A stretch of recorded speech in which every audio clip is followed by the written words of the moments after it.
आज की वीडियो का शीर्षक है राम नाम सत्य है। मित्रों, एक संत महात्मा जी थे जिनका नाम संत श्यामदास जी था।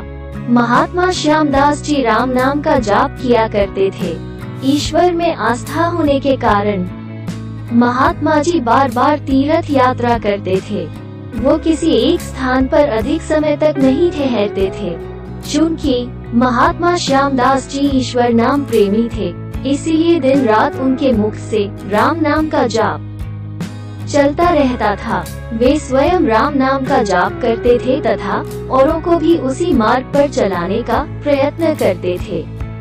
एक बार महात्मा श्यामदास जी कहीं जंगल में मार्ग भटक गए और रात्रि के समय विरक्त जंगल में महात्मा श्यामदास जी श्री राम का नाम का जाप करते हुए अपनी मस्ती में चले जा रहे थे। महात्मा श्यामदास जी ने देखा कि जंगल में दूर अंधेरे के बीच में बहुत सी दीपमालाएं प्रकाशित हो रही हैं। महात्मा जी उसी दिशा की ओर चलने लगे। निकट पहुंचने पर देखा कि वट वृक्ष के पास अनेक प्रकार के वाद्य यंत्र जैसे ढोल, हारमोनियम, नगाड़े आदि बज रहे हैं। नाच गाने और शराब की महफिल जमी हुई है। कई स्त्री पुरुष साथ में नाचते कूदते हंसते तथा औरों को हंसाते दिखाई दे रहे हैं। उन्हें महसूस हुआ कि वे मनुष्य नहीं बल्कि प्रेतात्माएं हैं। महात्मा श्यामदास जी को देखकर एक प्रेत ने उनका हाथ पकड़कर कहा, ओए मनुष्य, हमारे राजा तुझे बुलाते हैं, चल वे। महात्मा श्यामदास जी मस्त भाव से राजा के पास गए। प्रेतों का राजा सिंहासन पर बैठा था। राजा के आसपास कई प्रेत खड़े थे। प्रेतराज ने कहा, तुम इस ओर क्यों आए? आज हमारी मंडली मधुमस्त हुई है। इस बात का तुमने विचार नहीं किया? क्या तुम्हें मौत का डर नहीं है? मुस्कुराते हुए महात्मा श्यामदास जी बोले, मौत का डर और मुझे? राजन, जिसे जीने का मोह हो उसे मौत का डर होता है। हम साधु लोग तो मौत को आनंद का विषय मानते हैं। ये तो वो परिवर्तन है जो प्रारब्ध कर्म के बिना किसी से हो ही नहीं सकता। प्रेतराज ने पूछा, क्या तुम जानते हो कि हम कौन हैं? महात्मा जी बोले, मैं अनुमान लगा सकता हूँ कि आप प्रेतात्मा हो। प्रेतराज बोला, क्या तुम यह नहीं जानते कि मानव और मानव समाज के लोग हमारे नाम से कांपते हैं? महात्मा श्यामदास जी प्रेतराज से बोले, मुझे साधारण मनुष्यों में गिनने की गलती मत करना। हम जिंदा दिखाई देते हुए भी जीने की इच्छा से रहित हैं। यदि हमें जिंदा मानो तो भी आप हमें मार नहीं सकते। जीवन मरण तो कर्मोधीन है। क्या मैं एक प्रश्न पूछ सकता हूँ? महात्मा की निर्भयता देखकर प्रेतों के राजा को आश्चर्य हुआ कि प्रेत का नाम सुनते ही मर जाने वाला मनुष्य इतनी निर्भयता से बात कर रहा है। सचमुच ऐसे मनुष्य से बात करने में कोई हरकत नहीं। प्रेतराज बोला, पूछो क्या प्रश्न है? महात्मा जी प्रेतराज से बोले, आज यहाँ आनंद उत्सव क्यों मनाया जा रहा है? प्रेतराज बोला, मेरी इकलौती कन्या योग्य पति न मिलने के कारण अब तक कुंवारी है, लेकिन अब योग्य जमाई मिलने की संभावना है। कल उसकी शादी है, इसलिए यह उत्सव मनाया जा रहा है। महात्मा हंसते हुए बोले, तुम्हारा जमाई कहाँ है? मैं उसे देखना चाहता हूँ। प्रेतराज बोला, जीने की इच्छा के मोह का त्याग करने वाले महात्मा, अभी तो वो हमारे पद यानी प्रेत्योनी को प्राप्त नहीं हुआ है। वो इस जंगल के किनारे के इस गांव के श्रीमान नवल शाह सेठ का पुत्र है। वो महादुराचारी होने के कारण इस वक्त भयानक रोग से पीड़ित है। कल रात होने पहले उसकी मौत हो जाएगी, फिर उसकी शादी मेरी कन्या से होगी। इसीलिए रात भर गीत नृत्य और मधुपान करके हम आनंदोत्सव मनाएंगे। महात्मा श्यामदास जी वहाँ से विदा होकर श्री राम नाम का जाप करते हुए जंगल के किनारे के गांव में पहुँचे।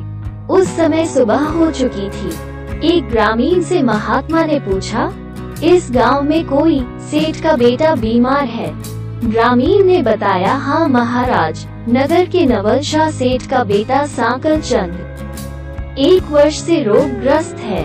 बहुत उपचार किया पर उसका रोग ठीक नहीं होता। महात्मा ने पूछा कि क्या वो जैन धर्म को मानते हैं। ग्रामीण ने बताया कि उनके पूर्वज जैन थे, किंतु भाटिया के साथ व्यापार करते हुए अब वो वैष्णव हुए हैं। महात्मा नवलशाह सेठ के घर पहुँचे। सांकल चंद की हालत गंभीर थी, अंतिम घड़ियां थी। फिर भी महात्मा को देखकर माता पिता को आशा की किरण दिखी। उन्होंने महात्मा श्यामदास जी का स्वागत किया। सेठ के पुत्र के पलंग के निकट आकर महात्मा राम नाम की माला जपने लगे। दोपहर होते होते लोगों का आना जाना बढ़ने लगा। महात्मा जी ने पूछा, क्यों सांकल चंद ठीक हो? सांकल चंद ने आंखें खोलते ही अपने सामने एक प्रतापी संत को देखा तो वो रो पड़ा और बोला, बाबा जी आप मेरा अंत सुधारने के लिए पधारे हो। मैंने बहुत पाप किए हैं, भगवान के दरबार में क्या मुंह दिखाऊंगा। फिर भी आप जैसे संत महात्मा जी के दर्शन हुए हैं, यह मेरे लिए शुभ संकेत है। इतना बोलते ही उसकी सांसें फूलने लगी, वो खांसने लगा। महात्मा बोले, बेटा निराश ना हो, भगवान राम पतित पावन है, तेरी यह अंतिम घड़ी है। अब काल से डरने का कोई कारण नहीं। खूब शांति से चित्तवृत्ति के तमाम वेग को रोककर श्री राम नाम के जपने में मन को लगा दे। राम नाम जाप में लग जा। दिन ढलते ही सांकल चंद की बीमारी बढ़ने लगी। वैद्य हकीम बुलाए गए, हीरा भस्म आदि कीमती औषधियाँ दी गई, किंतु अंतिम समय आ गया। ये जानकर महात्मा जी ने थोड़ा नीचे झुककर उसके कान में राम नाम की याद दिलाई। राम बोलते ही उसके प्राण पखेरु उड़ गए। लोगों ने रोना शुरू कर दिया। शमशान यात्रा की तैयारियां शुरू होने लगी। मौका पाकर महात्मा जी वहां से चल दिए। नदी तट पर आकर स्नान करके राम नाम स्मरण करते हुए वहां से रवाना हुए। शाम ढल चुकी थी। फिर वे मध्य रात्रि के समय जंगल में उसी वटवृक्ष के पास पहुँचे। प्रेत समाज उपस्थित था। प्रेतराज सिंहासन पर बैठे थे। आज गीत नृत्य हास्य कुछ ना था। चारों ओर सन्नाटा था। सभी प्रेत शोक मना रहे थे। महात्मा जी ने पूछा, प्रेतराज कल तो यहाँ आनंदोत्सव था, आज यहाँ सभी दुखी लग रहे हैं और शोक मना रहे हैं, क्या कुछ अहित हुआ है? प्रेतराज बोला, हाँ भाई, इसीलिए रो रहे हैं। हमारा तो सत्यानाश हो गया। मेरी बेटी की आज शादी होने वाली थी, अब कुंवारी है बेचारी। महात्मा जी ने प्रेतराज को बताया कि आपका दामाद तो आज मर गया है, फिर तुम्हारी बेटी कुंवारी क्यों रह गई? प्रेतराज ने चिड़चिड़ाकर कहा, तेरे कारण। एक हिसाब से मैं ही मूर्ख हूँ, क्योंकि मैंने कल तुझे सब बता दिया। तूने हमारा सत्यानाश कर दिया। महात्मा जी ने विनम्र भाव से कहा, मैंने आपका अहित किया, यह मुझे समझ में नहीं आता। क्षमा करना, मुझे मेरी भूल बताओगे तो मैं दोबारा नहीं करूँगा। प्रेतराज ने जलते हृदय से कहा, यहाँ से जाकर तूने मरने वाले को राम नाम का स्मरण करवाया और अंत समय में राम नाम का स्मरण करने से उसका उद्धार हो गया और मेरी बेटी कुंवारी रह गई। महात्मा जी ने पूछा, क्या सिर्फ एक बार राम नाम जप लेने से प्रेत योनि से मुक्ति मिल गई? आप सच कह रहे हो? प्रेतराज ने कहा, हाँ भाई हाँ, जो मनुष्य राम नाम जप करता है वो राम नाम जप के प्रभाव से कभी भी हमारी योनि को प्राप्त नहीं होता। भगवान राम नाम जप में नरकोद्धारणी शक्ति है।